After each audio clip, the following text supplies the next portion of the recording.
पाखंड किया जा रहा है। यथार्थ में हमारे जो आज़ादी है वह पट्टे की आज़ादी है और अभी भी विदेश की सरकारें, जिसमें इंग्लैंड, अमेरिका व अन्य देशों की सरकारें हमारे देश की सरकारों को अभी तक अपने हिसाब से हाँकती और चलाती आ रही हैं।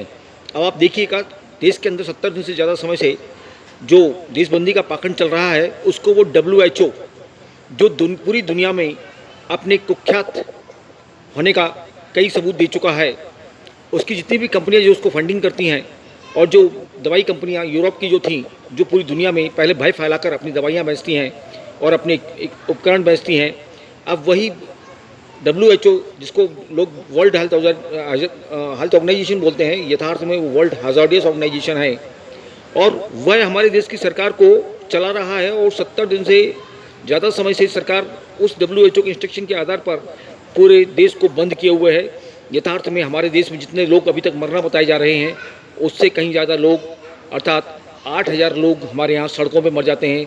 2,000 स्वीकार करती है, यथार्थ में 4,000 से ज़्यादा आदमी सड़कों पे मरते हैं और 4,000 से लेकर 6,000 आदमी जाके दुर्घटनाओं में घायल होकर अस्पतालों में दम तोड़ देते हैं। इसी प्रकार 8,000 आदमी हमारे यहाँ प्रतिदिन केवल हृदय घात से मर जाते हैं।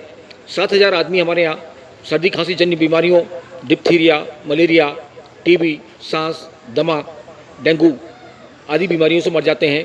इसी प्रकार करीब लगभग 7,000 आदमी हमारे कैंसर से मर जाते हैं। सरकार को उसकी चिंता नहीं हुई कभी भी कि वो TB, मलेरिया से मरने वाले जो लोग हैं और डिप्थीरिया और आपके इसके साथ ही साथ इन्फ्लुएंजा आदि बीमारियों के साथ साथ जो लोग सड़कों पे मरते हैं, उनके लिए सरकार को चिंता नहीं हुई। परंतु 2 महीने में 4,000 आदमी मर गए हमारे यहाँ, जो कि 70% आदमी मरने वाले जो थे, उनमें अधिकांश मौतें पुरानी बीमारियों से हुई और इसके बाद में 20% मौतें जानबूझ के अस्पतालों ने, उनमें वार्ड बॉय और नर्सों ने परेशान होकर उनको मार डाला और 10% लोग दहशत में मर गए। उसके आधार पर पूरे देश को WHO की कहानी के आधार पर देश को बंद किया गया। WHO वही संस्था है जो यूरोप की कंपनियों के, दवा उत्पादक कंपनियों के इशारे पर नाचती है, पहले भय फैलाती है और अपनी दवाएं तैयार करती है, उसके ड्रग ट्रायल करती है पूरी दुनिया में। और सबसे ज़्यादा ड्रग ट्रायल भारत में इसलिए होते हैं क्योंकि भारत में यदि कोई व्यक्ति मर जाता है तो उसको मर जाने के उपरांत तत्काल जला दिया जाता है। इससे इनके सारे ड्रग ट्रायल के सबूत मिट जाते हैं और ड्रग ट्रायल करने में सुविधा होती है। हम अकेले इंदौर में ही सन 2008 में जो ड्रग ट्रायल का कांड पकड़ा गया था, वो WHO के इशारे पर ही पूरे इंदौर में और पूरे देश में हुआ। लगभग 40% जो मृत देह निकलती हैं अस्पतालों से, चाहे वो सरकारी हों या निजी अस्पताल हों, उनमें सब में ड्रग ट्रायल किया जाता है और अभी भी ड्रग ट्रायल का कांड ही चल रहा है भारत में। और उसी के आधार पर, उसी पाखंडी संस्था, जालसाज संस्था के आधार पर हमारे देश को बंद किया गया है 70 दिन से ज़्यादा समय से।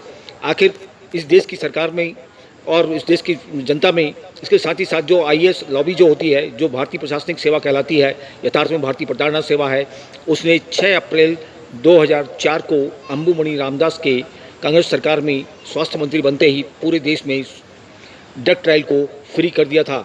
और वही ड्रग ट्रायल के कारण हमारे देश में लगभग 40% जो डेड बॉडीज़ निकलती हैं अस्पतालों से, सरकारी और निजी अस्पतालों से, वो ड्रग ट्रायल का शिकार होती हैं। इसको समझा जाए और WHO के पाखंड के आधार पर देश को पूरा बंद करना कहाँ तक उचित है।